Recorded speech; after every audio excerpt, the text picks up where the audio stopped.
Hello dear friends, welcome to in this video. आज की इस वीडियो में मैं आपको टॉप 10 क्वेश्चन बताने वाला हूं हिंदी के। और ये वीडियो आपके लिए बहुत ज़्यादा इम्पॉर्टेंट है डीएलएड सेकंड सेमेस्टर के लिए। और अगर आप इस वीडियो को लास्ट तक देखते हो तो यहाँ से आपको एक ना एक क्वेश्चन देखने को मिल सकता है लघुत्तरी में, ठीक है, अति लघुत्तरी में, और यहाँ पे बहुविकल्पी से भी क्वेश्चन देखने को मिल सकता है। यहाँ पे केवल 10 प्रश्न कराए जाएंगे और इनमें से कोई एक प्रश्न आपको ज़रूर देखने को मिलेगा, ठीक है। स्टार्ट करते हैं। यहाँ पे हम लोग पर्वत के समानार्थी शब्द। तो पर्वत के समानार्थी शब्द आपको याद रखने हैं। अचल होता है, ठीक है, कूट होता है। तो यहाँ पे ऑप्शनल क्वेश्चन था तो कूट हमने यहाँ से उठाया है, ठीक है, कूट।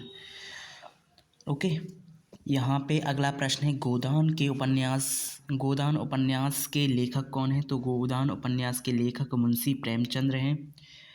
अगला प्रश्न है कवि का स्त्रीलिंग क्या होता है। तो कवि का स्त्रीलिंग आपको याद रखना है कवित्री होता है। आपको देखना है किस तरह से कवित्री लिखते हैं, ठीक है, कवित्री किस तरह से लिखा जाता है। और यहाँ पे शुद्ध वर्तनी से आपको ज़रूर प्रश्न देखने को मिलेगा। तो आप जितने भी इस तरह के प्रश्न आपकी सीरीज़ में हैं या फिर आपके नोट्स में हैं, ठीक है, उन प्रश्नों को ज़रूर कंप्लीट करें, ठीक है।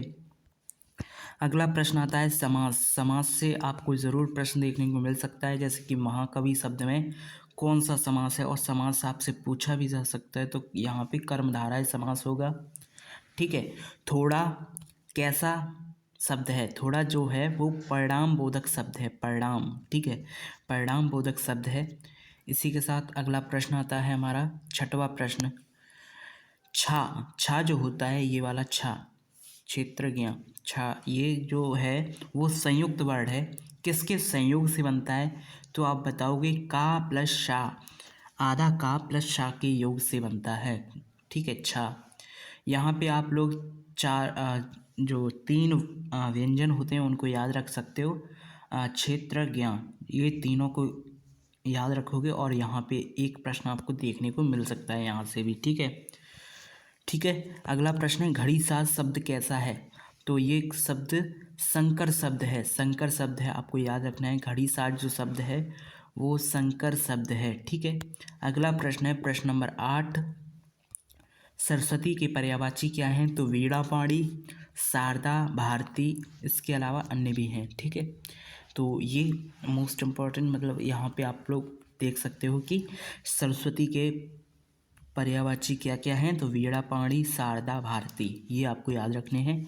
अगला प्रश्न है उच्चारण के आधार पर व्यंजनों को मुख्य रूप से कितने भागों में बांटा जा सकता है। तो 3 भागों में बांटा जा सकता है, ठीक है। उच्चारण के आधार पर व्यंजनों को 3 भागों में बांटा जा सकता है। स्पर्शी, अंतस्थ और ऊष्म। यहाँ पे स्पर्शी व्यंजन जो होते हैं वो 25 होते हैं।